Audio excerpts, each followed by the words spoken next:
Hello, and welcome to Armchair Reading. This is read live on Twitch, 9 p.m. on Monday nights, with a lovely group of people, if you're watching this back, on YouTube or here on Twitch. I'm going to read tonight, trigger warning, there's a picture of a spider coming up.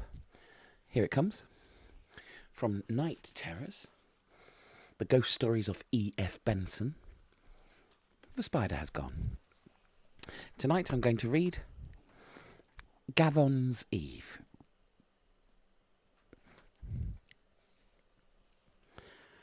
It is only the largest kind of ordnance map that records the existence of the village of Gavon in the Shire of Sutherland. It is perhaps surprising that any map, on whatever scale, should mark so small and huddled a group of huts, set on a bare, bleak headland between moor and sea, and, so one would have thought, of no import at all to any who did not happen to live there. But the river Gavon, on the right bank of which stands this half-dozen chimneyless and wind-swept habitations, is a geographical fact of far greater interest to outsiders. For the salmon, where there are heavy fish, the mouth of the river is clear of nets, and all the way up to Gavon Lock, some 6 miles inland. The coffee-coloured water lies in pool after deep pool, which verge, if the river is in order, and the angler moderately sanguine, on a fishing probability amounting almost to a certainty. In any case, during the first fortnight of September last, I had no blank day on which these delectable waters, and up till the 15th of that month there was no day on which someone in the lodge in which I was stopping did not land a fish out of the famous Pict's pool. But after the 15th, that pool is not fished again. The reason why is here, set forward. The river, at this point, after some 100 yards of rapid, makes a sudden turn round a rocky angle and plunges madly into the pool itself. Very deep water lies at the head of it, but deeper still further down on the east side, where a portion of the stream flicks back again in a swift, dark backwater towards the top of the pool again. It is fishable only from the western bank, for to the east, above this backwater, a great wall of blackened basalt rock, heaved up, no doubt, by some fault in strata, rises sheer from the river to the height of some 60 feet.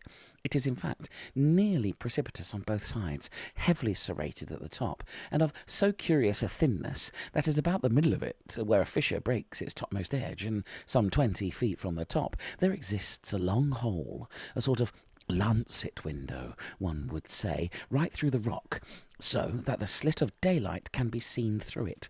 Since, therefore, no one would care to cast his line standing perched on that razor-edged eminence, the pool must needs be fished from the western bank. A decent fly, however, will cover it all.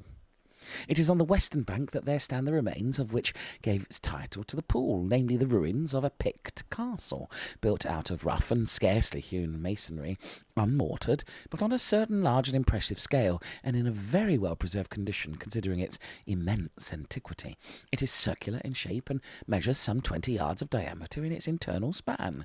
A staircase of large blocks, with a rise of at least a foot, leads up to the main gate. And opposite this, on the side toward the river, is another smaller postern, through which down a rather hazardously steep slope, a scrambling path, where progress demands both caution and activity, conducts to the head of the pool, which lies immediately beneath it. The gate chamber, still roofed over, exists in the solid wall. Inside there are foundation indications of 3 rooms, and in the centre of all a very deep hole, probably a well. Finally, just outside the postern leading to a river, is a small artificially levelled platform, some 20 feet across, as if made to support some superincumbent edifice. Certain stone slabs and blocks are dispersed over it. Brora, the post town of Gavon, lies some 6 miles to the southwest, and from it a track over the moor leads to the rapids immediately above the Pict's pool, across which, by somewhat extravagant striding from boulder to boulder, a man can pass dry foot when the river is low, and make his way up a steep path to the north of the basaltic rock, and so to the village. But this transit demands a steady head, and at the best, a somewhat giddy passage. Otherwise, the road between it and Brora lies in a long detour higher up the moor, passing by the gates of Gavon Lodge, where I was stopping. For some vague and ill-defined reason, the pool itself and the Picts' castle had an uneasy reputation on the countryside, and several times, trudging back from a day's fishing, I've known my gilly take a longish circuit, though heavy with fish, rather than make this short cut in the dusk by the castle. On the first occasion, when Sandy, a strapping yellow-bearded Viking of 25, did this, he gave us a reason that the ground round that castle was mossy, as though a God-fearing man, he must have known he lied. But on another occasion he was more frank, and said that the Picts' pool was no canny after sunset. And now I am inclined to agree with him, though when he lied about it, I think it was because of as a God-fearing man, he feared the devil also. It was on the evening of September 14th that I was walking back with my host, Hugh Graham, from the forest beyond the lodge. It had been a day unseasonably hot for the time of year, and the hills were blanketed with soft, fairy clouds. Sandy, the gilly of whom I've spoken, was behind with the ponies, and idly enough I told Hugh about his strange distaste for the Picts' pool after sunset. He listened, frowning a little. "That's curious," he said. "I know there's some dim local superstition about the place, but last year certainly Sandy used to laugh at it. I remember asking him what ailed the place, and he said he thought nothing about the rubbish folk talked. But this year, you say, he avoids it." On several occasions with me he has done so. Hugh smoked a while in silence, striding noiselessly over the dusky, fragrant heather. "Poor chap," he said. "I don't know what to do about him. He's becoming useless." "Drink?" I asked. "Yes, drink in a secondary manner. But trouble led to drink, and trouble, I am afraid, is leading him to worse than drink." "The only thing worse than drink is the devil," I remarked. "Precisely. That's where he's going. He goes there often." "What on earth do you mean?" I asked. "Well, it's rather curious," said Hugh. "You know, I dabble a bit in folklore and local superstition, and I believe I am on the track of something odder than odd. Just a moment." We stood there in the gathering dusk till the ponies laboured up the hillside to us, Sandy with his 6 feet of lithe strength strolling easily beside them up the steep brae, as if his long day's trudging had been but served to half awaken his dormant power of limbs. "Going to see the Mistress Macpherson again tonight?" asked Hugh. "Aye, poor body," said Sandy. "She's old and she's lone." "Very kind of you, Sandy," said Hugh, and we walked on. "What then?" I asked, when the ponies had fallen behind again. "Why, superstition lingers there here," said Hugh, "and it's supposed to see she's a witch. To be quite candid with you, the thing interests me a great deal. Supposing you asked me on oath whether I believed in witches, I should say no. But if you asked me again on oath whether I suspected I believed in them, I should, I think, say yes. And the 15th of this month, tomorrow, is Gavon's Eve." "And what in heaven's name is that?" I asked. "And who is Gavon? And what's the trouble?" "Well, Gavon is the person, I suppose, not saint, who is what we should call the eponymous hero of this district. And the trouble is, Sandy's trouble, it's a rather long story, but there's a long mile in front of us yet, and if you care to be told..." During that mile I heard Sandy had been engaged a year ago to a girl of Gavon who was in service in Inverness. In March he had gone without giving notice to see her, and he walked up the street in which her mistress's house stood, had met her suddenly face to face in company with a man whose clipped speech betrayed him as English, whose manner of a kind of gentleman. He had a flourish of his hat for Sandy, pleasure to see him, and scarcely any need of explanation as to how he came to be walking with Katrine. It was the most natural thing possible for a city like Inverness, boasted its innocent urbanites, and a girl could stroll with a man. And, for the time, since also Katrine was so frankly pleased to see him, Sandy was satisfied.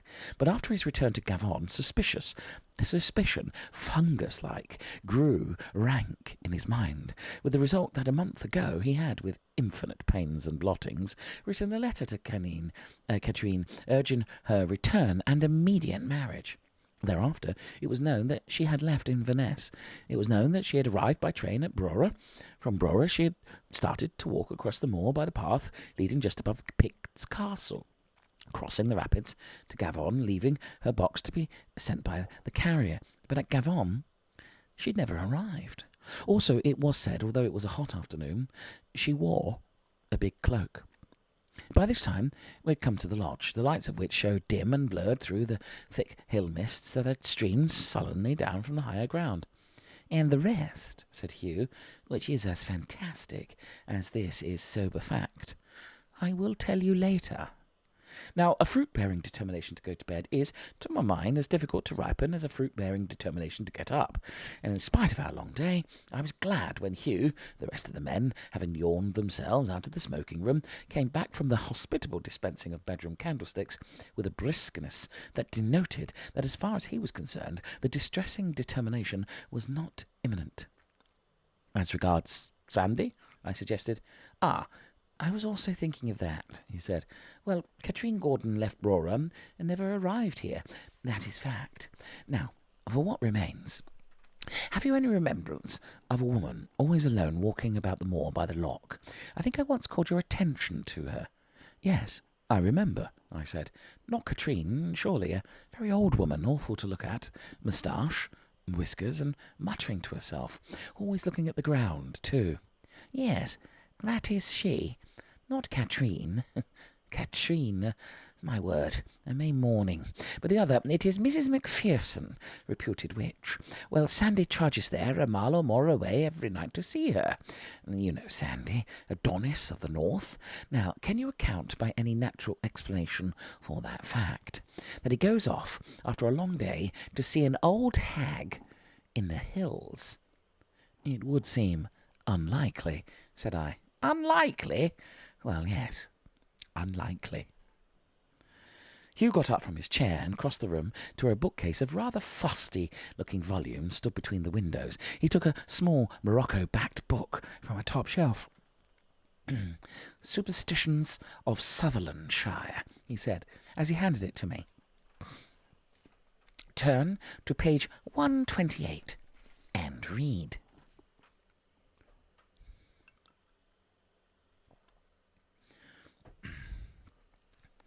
September 15th appears to have been the date of what we may call this Devil Festival. On the night of that day, the powers of darkness held preeminent dominion, and overrode for any who were abroad that night and invoked their aid the protective providence of Almighty God. Witches, therefore, above all, were peculiarly potent. On this night, any witch could entice to herself the heart and love of any young man who consulted her on matters of filature or love charm, with the result that on any night in succeeding years of the same date, he, though he was lawfully wedded, would for that night be hers. If, however, he should call on the name of God, through any sudden grace of the Spirit, her charm would be of no avail. On this night, too, all witches had the power, by certain dreadful incantations and indescribable profanities, to raise from the dead those who had committed suicide. "Top of the next page," said Hugh. "Leave out this next paragraph. It does not bear on this last. Near a small village in this country, called Gavon, the moon at midnight is said to shine through a certain gap of fissure in a wall of rock close to the river on the ruins of a picked castle, so that the light of its beams falls on a large flat stone erected there near the gate, and supposed by some to be an ancient pagan altar. At that moment, so the superstition still lingers in the countryside, the evil and malignant spirits which hold sway on Gavon's Eve are at the zenith of their powers, and those who invoke their aid at this moment and in this place will, though infinite peril to their immortal souls, get all they desire of them." The paragraph on that subject ended there, and I shut the book. "Well?" I asked. "Under favourable circumstances, 2 and 2 make 4, said Hugh. "And 4 means?" "This. Sandy is certainly in consultation with a woman who is supposed to be a witch, whose power no crofter will cross after nightfall. He wants to learn, at whatever cost, poor devil, what happened to Katrine. Thus, I think it is more than possible that tomorrow, at midnight, There will be folk by the Picts' pool. There is another curious thing. I was fishing yesterday, and just opposite the river gate of the castle, someone has set up a great flat stone, which has been dragged, for I noticed the crushed grass, from the debris at the bottom of the slope. You mean that the old hag is going to try to raise the body of Katrine if she is dead? Yes, and I mean to see myself what happens. Come too. The next day, Hugh and I fished down the river from the lodge, taking with us not Sandy, but another gilly, and ate our lunch on the slope of the Picts' castle after landing a couple of fish there, even as Hugh had said. A great flat slab of stone had been dragged onto the platform outside the river gate of the castle, where it rested on certain rude supports, which, now that it was in place, seemed certainly designed to receive it. It was also exactly opposite that lancet window in the basaltic rock across the pool, so that if the moon at midnight did shine through it, the light would fall on the stone. This, then, was the most certain scene of the incantations. Below the platform, I was almost certain... below the platform, as I have said, the ground fell rapidly away to the level of the pool, which, owing to rain on the hills, was running very high and streaked with lines of greyish bubbles poured down in amazing and ear-filling volume. But directly underneath the steep escarpment of rock on the far side of the pool, it lay foamless and black, a still black water of great depth. Above the altar-like erection, again the ground rose up 7 rough-hewn steps to the gate itself, on each side of which, to the height of about 4 feet, ran the circular wall of the castle. Inside again were the remains of partition walls between the 3 chambers, and it was in one nearest to the river gate that we determined to conceal ourselves that night. From there, should the witch and Sandy keep tryst at the altar, any sound of movement would reach us. And through the aperture of the gate itself, we could see, concealed in the shadow of the wall, whatever took place at the altar or down below at the pool. The lodge, finally, was but a short 10 minutes away, if one went in the direct line, so that by starting at 11:45 that night, we could enter the Picts' castle by the gate, away from the river, thus not betraying our presence to those who might be waiting for the moment when the moon should shine through the lancet window in the wall of the rock onto the altar in front of the river gate. Night fell very still and windless, and when not long before midnight we let ourselves silently out of the lodge, though to the east the sky was clear, a black continent of cloud was creeping up from the west, and had now nearly reached the zenith. Out of the remote fringes of it, occasional lightning winked, and the growl of very distant thunder sounded drowsily at long intervals after. But it seemed to me as if another storm hung over our heads, ready every moment to burst, for the oppression in the air was of a far heavier quality than so distant a disturbance could have accounted for. To the east, however, the sky was still luminously clear. The curiously hard edges of the western cloud were star-embroidered. By the dove-coloured light in the east, it was evident that the moonrise over the moor was imminent.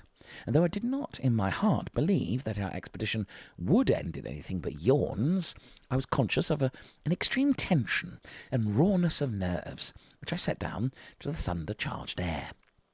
For noiselessness of footstep, we had both put on India rubber-soled shoes, and all the way down to the pool we heard nothing but the distant thunder and our own padded tread. Very silently and cautiously we ascended the steps of the gate away from the river, and keeping close to the wall inside, slided round to the river gate and peered out. For the first moment I could see nothing, so black lay the shadow of the rock wall across the pool. But by degrees I made out the lumps and line of the glimmering foam which streaked the water. High as the river was running this morning, it was infinitely more voluminous and turbulent now, and the sound of it filled the ear with its sonorous warning. Only under the very base of the rock opposite it ran quite black and unflecked by foam. There lay the deep still surface of the black water. Then suddenly I saw something black move in the dimness in front of me, and against the grey foam rose up first the head, then the shoulders, and finally the whole figure of a woman coming towards us up the bank. Behind her walked another, a man, and the two came to where the altar of stone had been newly erected and stood there, side by side, silhouetted against the churned white of the stream. Hugh had seen too and touched me on the arm to call my attention. So far, then, he was right. There was no mistaking the stalwart proportions of Sandy. Suddenly, across the gloom shot a tiny spear of light, and momentarily, as we watched, it grew larger and longer, till a tall beam, as from some window cut in the rock opposite, was shed on the bank below us. It moved slowly, imperceptibly to the left, till it struck full between the two black figures standing there, and shone with a curious bluish gleam on the flat stone in front of them.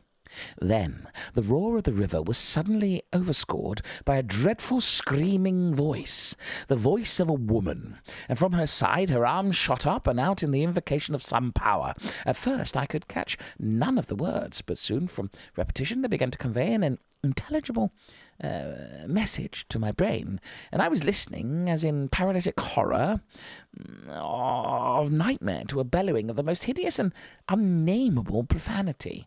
What I heard I cannot bring myself to record. Suffice to say that Satan was invoked by every adoring and reverent name, that cursing and unspeakable malediction was poured forth on him, whom we hold most holy. Then the yelling voice ceased as suddenly as it had begun, and for a moment there was silence again, but for the reverberating river. Then, once more, that horror of sound was uplifted. "So, Catherine Gordon," it cried, "I bid ye in the name of my master and yours to rise from where ye lie. Up with ye! Up!" Once more there was silence. Then I heard Hugh at my elbow draw a quick, sobbing breath, and his finger pointed unsteadily to the dead black water below the rock. And I, too, looked and saw. Right under the rock there appeared a pale, subaqueous light, which waved and quivered in the stream. At first it was very small and dim, but as we looked it seemed to swim upwards from remote depths and grew larger, till I suppose the space of some square yard was illuminated by it. Then the surface of the water was broken, and a head, the head of a girl, dead white and with long flowing hair, appeared above the stream. Her eyes were shut. The corners of her mouth drooped as in sleep, and the moving water stood in a frill around her neck. Higher and higher rose the figure out of the tide, till at last it stood luminous in itself. So it appeared, up to the middle. The head was bent down over the breast, and their hands clasped together. As it emerged from the water it seemed to get nearer, and was by now halfway across the pool, moving quietly and steadily against the great flood of the hurrying river. Then I heard a man's voice crying out in a sort of strangled agony. "Catherine!" it cried. "Catherine, in God's name! In God's name!" In two strides, Sandy had rushed down the steep bank and hurled himself out into that mad swirl of waters. For one moment I saw his arms flung up into the sky. The next he had altogether gone, and on the utterance of that name the unholy vision had vanished too, while simultaneously there burst in front of us a light so blinding, followed by a crack of thunder so appalling to the senses, that I know I just hid my face in my hands. At once, as if the floodgates of the sky had been opened, the deluge was upon us, not like rain, but like one sheet of solid water, so that we cowered under it. Any hope or any attempt to rescue Sandy was out of the question. To dive into that whirlpool of mad water meant instant death, and even had it been possible for any swimmer to live there, in the blackness of the night, there was absolutely no chance of finding him. Besides, even if it had been possible to save him, I doubt whether I was sufficiently master of my flesh and blood as to endure the plunge to where that apparition had risen. Then, as we lay there, another horror filled and possessed my mind. Somewhere close to us in the darkness was that woman, whose yelling voice just now had made the blood run ice cold, while it brought the streaming sweat to my forehead. At that moment I turned to Hugh. "I cannot stop here," I said. "I must run right away. Where is she?" "Did you not see?" he asked. "No. What happened?" "The lightning struck the stone within few inches of where she was standing. We must go and look for her." I followed him down the slope, shaking as if I had the palsy, and groping with my hands on the ground in front of me, in deadly terror of encountering something human. The thunder clouds had in just the last few minutes spread over the moon, so that no ray from the window in the rock guided our search, but up and down the bank from the window in the rock, but up and down the bank from that stone that lay shattered there at the edge of the pool, we groped and stumbled, but found nothing. At length we gave it up.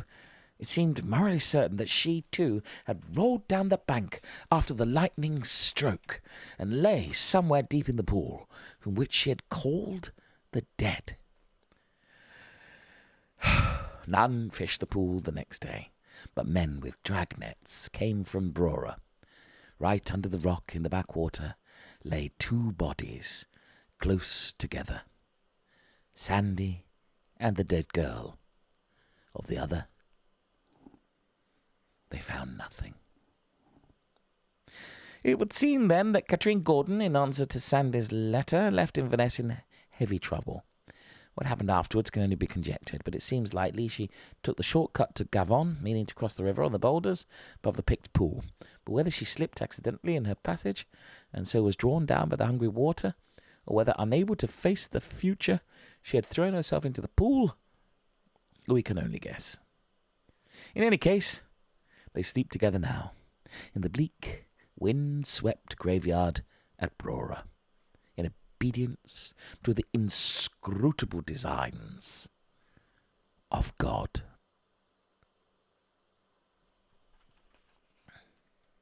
Gavon's Eve by E.F. Benson.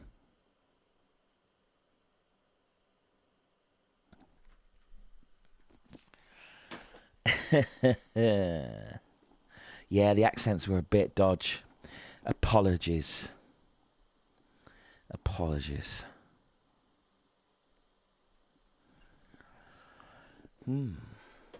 What do you think? What a story.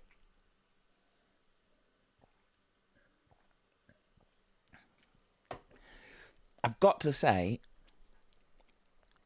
there she is, Edith. I've got to say, I enjoyed reading that. Can you tell? But I also enjoyed the story. Witches. Invocations. Well, obviously, it's a very sad story. But don't worry. I don't think it's real.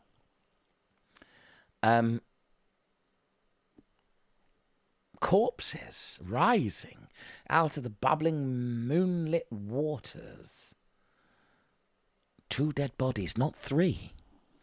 They found Katrine, they found Sandy, but they never found old Mrs. Macpherson. Where is she? Where's old Mrs. Macpherson? Gertcha, says Collie Kay. Blimey, says Barry. Wow, says Pablo. What one word would you use to sum up that story?